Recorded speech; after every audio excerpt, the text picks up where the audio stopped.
არის ჩვენ ჩართვებზე კიდე ყავს ემიგრანტები მანანა ხორბალაძე რომ დედისთვის თვალი არ გაგისწორებია უდელი ღვთის გულისათვის უდელი შვილო დედი საბოლო წალი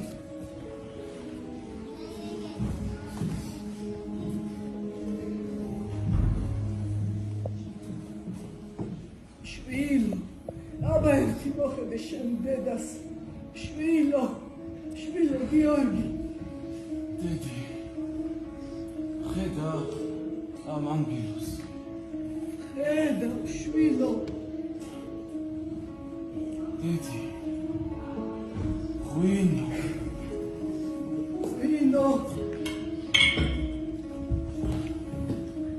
შვილო გიორგი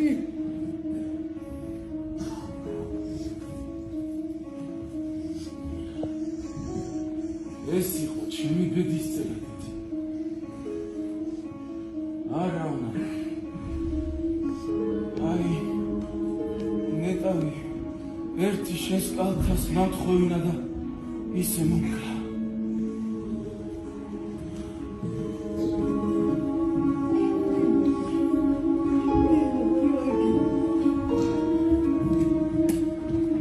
ხედა დედი ცოცხალი მაგის ღიმს ვერ ვეღირსა კვდები და მაგის ძველი საფრთხე იქ ვახეირე იქ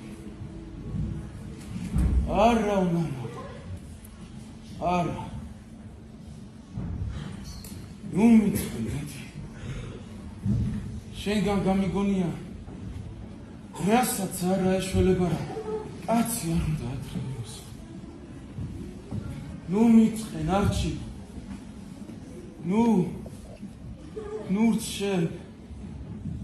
ნურც შენ განა არ ვიცოდი მე ვინ და შენ ვინ სად მოგკვდებოდი ცაში ვარსკვლავს მაგრამ გული გწდებოდა გული ხელი კი ვერ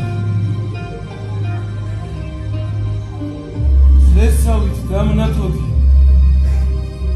ხატსავით გლოცულობდი არც კი იცოდი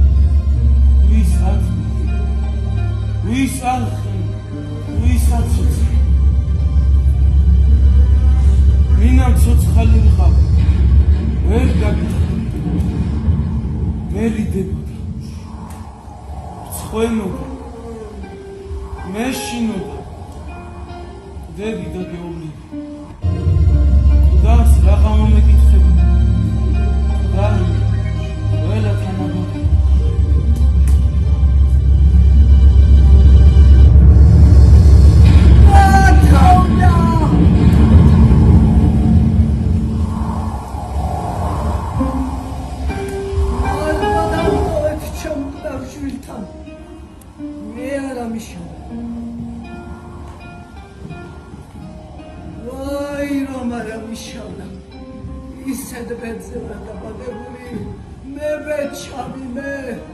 შვილო გიორგი მომიხვდი წამიხვარ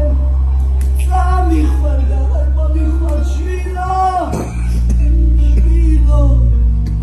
ამხელებმა გაგზარდა ამხელებმა უნდა დაგიკრიბოს ახალმის ხელი ამხელებს უნდა დაეკრიბა ჩემთვის გულზე ხელი შვილო გიორგი ამხელებმა უნდა მოდაყალოს მიცა შენი დასამარხი ვიყავი შვილო და მე გმარხვამდე ვაი დედასამი შემსწრეს ვაი უბედურ დედას შენ საშვილო გიორგი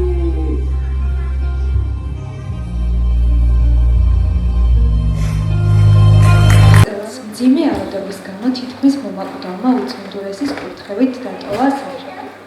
თვითმფრინავა ბრიუსელის აეროპორტში დაეშვა. ბორტგამყოფმა ეტლში ჩასვა და აეროპორტის გამოსასვლელ კარამდე მიეცილა. გადიოდა დღეები, თვეები და უკვე წლებიც. ჩემი ახლობლების სასულიერო პირების და ბერმონოსნების როლში თუფალმა გზამკვლევი გამოვისმენდა. ჩემი სულის მკურნალი და მოწყალე, კბილი მამა გაბრიელი, რომელიც უხილავად და ხილულად ჩემთან იყო. იხსენებს ქალბატონი მანანა. დიდი რწმენით და მედიკოსების ძალისხმევით 7 წლის მერე უკვე საკუთარი ფეხით დაბრუნდა სამშობლოში. შეხვედრა სამშობლოსთან, ახლობლებთან, დღე-მემოციებით ჩაიარა და საღამოს ისევ მამა გაბრიელი უცინოდა საწოლთან. მეორე დღეს მამა გაბრიელის სამხვრელთან წავიდა. იქ ყველა ვნახა მოცინარი ბერი ცხელი მანანას თავზე. მეორე დღეს უწმინდესთან მივიდა. აი როგორ იხსენებს ამ დღეს თავად ქალბატონი მანანა. მის ფეხებთან დავარქე. მუხლებზე შემოვეხვია და ავტირდი. ვუთხარი თუ როგორ მენადგებოდა იგი და როგორ მენატრებოდა სამშობლო. მის გვერდით მეუფე განიელი იდგა. უწმინდესი დაიბრა და მეუფეს იკითხა. კაცო, ეს მანანა არ არის ხორბელაძეო. მათი გიშვილო არაფერი გეტკინოსო. წამომაყენა, გულში ჩამიკრა და ჩემთან ერთად ადირდა. შემდეგ მოუხმობ და ირგვლივ ყველას. მოდით ნახეთ ღვთის სასწაული. მე ეს მომაკვდავი გაუშვი აქედან და თავისი ფეხით დაბრუნდაო. მომისვა გვერდით და მითხრა. მიამბეშვილო ყველაფერიო. მე ისევ ავტირდი და ვუთხარი, თუ როგორ მიჭირდა სამშობლოთან შორს ყოფნა. უწმინდესი დაფიქრდა და მითხრა.